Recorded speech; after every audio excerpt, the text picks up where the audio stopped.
The race for Florida governor got bigger and more interesting this week. Former House Speaker Paul Renner is in, setting up a Republican primary with President Trump-backed Byron Donalds, the congressperson. Renner is a Navy veteran and a former prosecutor with a solid conservative record as lawmaker and as House Speaker. We talked about plans and the campaign, and we started with the big news of the week. Great to have you here again with us in a new role, candidate for governor. That's right. I want to start, though, with what is the news of the week. The Surgeon General of the state got up at the mics, informed everybody to great applause that this is the start of eliminating all vaccines mandates in Florida, especially concerning for so many people when it comes to children in school. And I want to get your take on that. Look, we've been a leader for freedom and parental rights. I've been a leader for parental rights on many, many issues. And so where parents have concerns, we want those concerns to be able to be validated. And we have exemptions. The question, I think, is do we need some additional leeway where they're being denied exemptions if they feel strongly about a vaccine? At the same time, I think we want to make sure we're also sending the message that things like polio and measles that are deadly diseases, that vaccines have benefits. And so that's for parents to decide, what are the potential costs for my child? What are the potential benefits? In my case, my kids haven't had a COVID vaccine. COVID doesn't bother kids. I mean, we saw that, right? And there's some concerns about COVID vaccines. And I was a leader with the governor and others to make sure we didn't have mandates for COVID vaccines because they were new, these mRNA vaccines. And I'll still be that way as governor, not allowing, forcing people to have those types of vaccines. And so I think it's something we have to look at and what that balance is between the cost and then those benefits, and let parents at the end of the day take a look and make sure they're comfortable, but also say that vaccines are helpful when it comes to those deadly diseases. I want to drill down into school vaccines, because my understanding is right now Florida does have the option for parents to take exemptions. So there is a mandate for your child to start school, but plenty of exemption options for parents to take. And the Surgeon General at his confirmation hearing even said that he was comfortable with that. Florida statutes provide mandated vaccines along with an opportunity for families, parents who believe otherwise to opt out, and I think that's appropriate. Should that change? Should there be an option to vaccinate your child to go to school? And what does that say to other parents? Yeah, I'm still unclear on what the new proposal is, since we do have those exemptions, and given that we have them and parents can opt out of them if they wish. Would you keep that? Would you keep what is in place? Absolutely, yeah. And so, and look, if people have concerns about safety, I think RFK Jr. said, let's look at safety. Let's look at safety. Let's make sure things are safe, and let's also be responsible. We want to make sure we don't have outbreaks of, and I'll use polio as an example. Now, if kids get the rotavirus, is that going to be a big issue? No. But there's some measles. Yeah, measles. I mean, there's some things out there that are pretty wicked diseases and can kill your kid. And so I want to talk also about the value of vaccines to protect kids while also respecting parental wishes if they have strong feelings that a particular vaccine is not safe for their child. So you enter the governor's race, and I know affordability is your big focus, and not a news flash that affordability is almost everyone's focus who runs this state, including you in your tenure as Speaker. It's a tough thing, everyone finds. What are you proposing that's different, that's not already in the pipeline? Well, I don't know I don't know that it's been talked about by everyone, but listen, as Speaker, we did a lot. My very first opening day speech, affordability, if you go back to the speech, was front and center. And what did we do? We cut record numbers of taxes for families and businesses. As Speaker, we attacked litigation abuse that was wrecking our insurance market, double-digit increases in homeowners, double-digit increases, as much as 30% in automobile insurance. And we got rid of the garbage lawsuits. Rates are actually going down now in auto insurance, and homeowners have stabilized. And I'm being told by people on the inside that they expect more benefits to come. We're not there yet. So that's not enough. We have more to do. So I want to significantly roll back property taxes. But the reason we didn't do more is because you got to get to 60%. And we had tried a $25,000 exemption. Again, not enough for right now. And it gets opposition from the Democrats, opposition from the League of Cities. So unless you're raising money, unless a governor is going to go out, and I think this governor will, I will as governor, and campaigning to say we've got to give people property tax relief, it won't happen. To get it on the to get it through, because everybody needs to know this is a constitutional amendment, And a lot of local governments will oppose it. The Democrats have traditionally opposed anything touching those taxes because that's kind of where their base lives in the cities.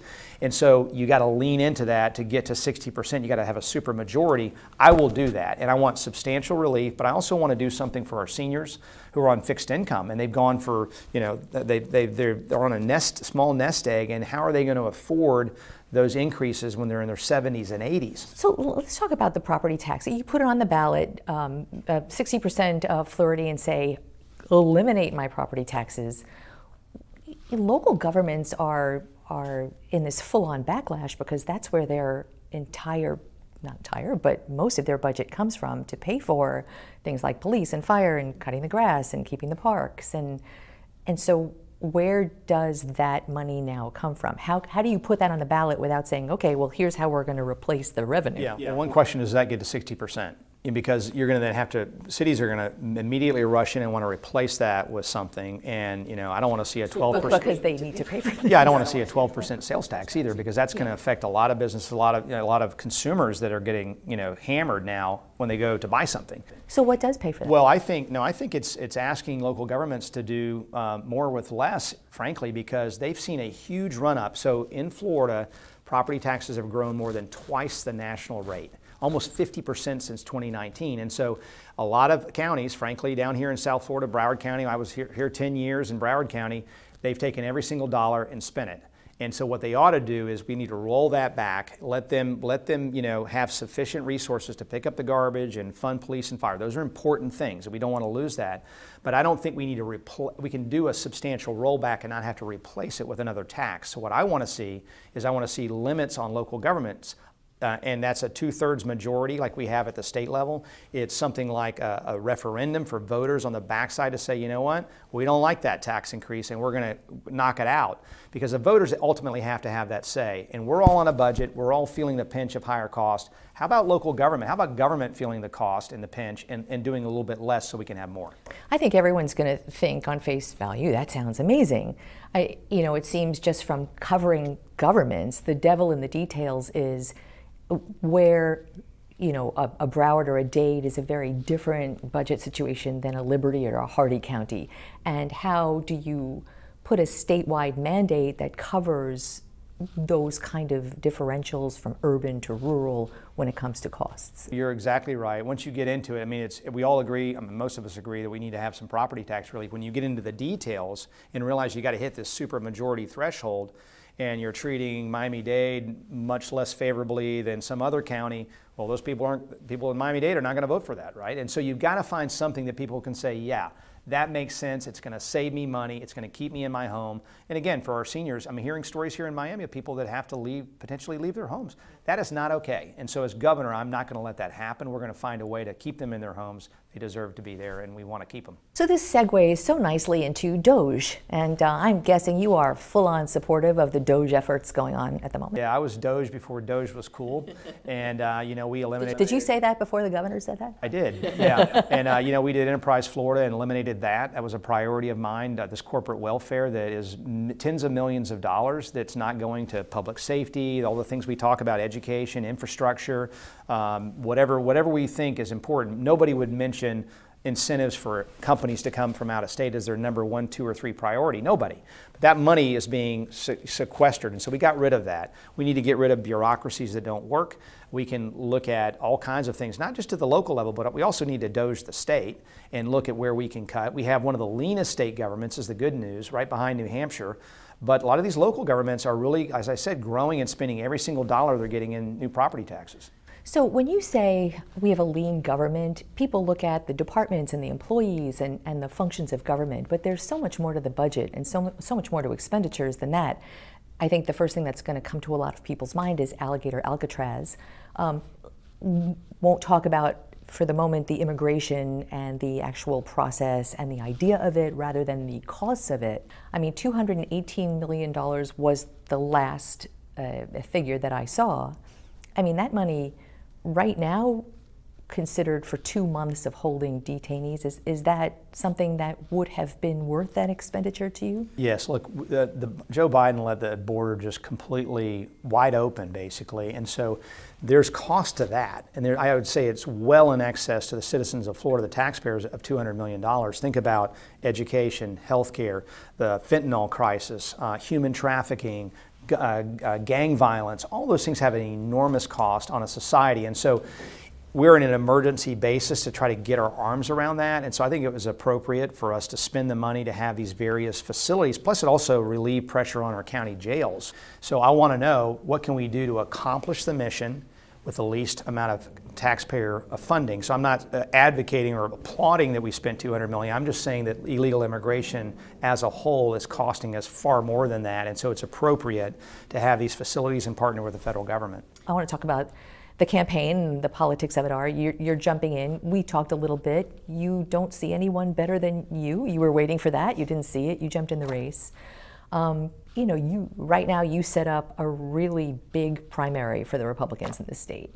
Byron Donalds, a ton of money, ton of support, including the one to many Republicans who matters most. The president endorsed him. What are your thoughts as you get into this race and what you're facing? Well, look, putting candidates who may or may not be in this race next year, we don't know. Putting that aside, voters will mainly look at three things, I think. Who do you trust at the end of the day? Who has the leadership experience to actually sit and be governor of the third largest state in the country? And who's delivered results in their time in office? Who's actually, it's fine to talk, but who's actually delivered solutions? We've done that on insurance, the insurance crisis, and started to solve that. We're not there yet. We've cut taxes. We've done universal school choice to make Florida the #1 state for educational freedom. We've ended DEI and fought ESG. We've done a heartbeat bill to protect life. We've done so many different things, toughest immigration laws and election laws in the country. But we've also done things like data privacy to protect so your data is not being sold without your knowledge or consent by big tech. We've done things that are also bipartisan, like the wildlife corridor, make sure we have land conservation, we preserve our outdoor treasures.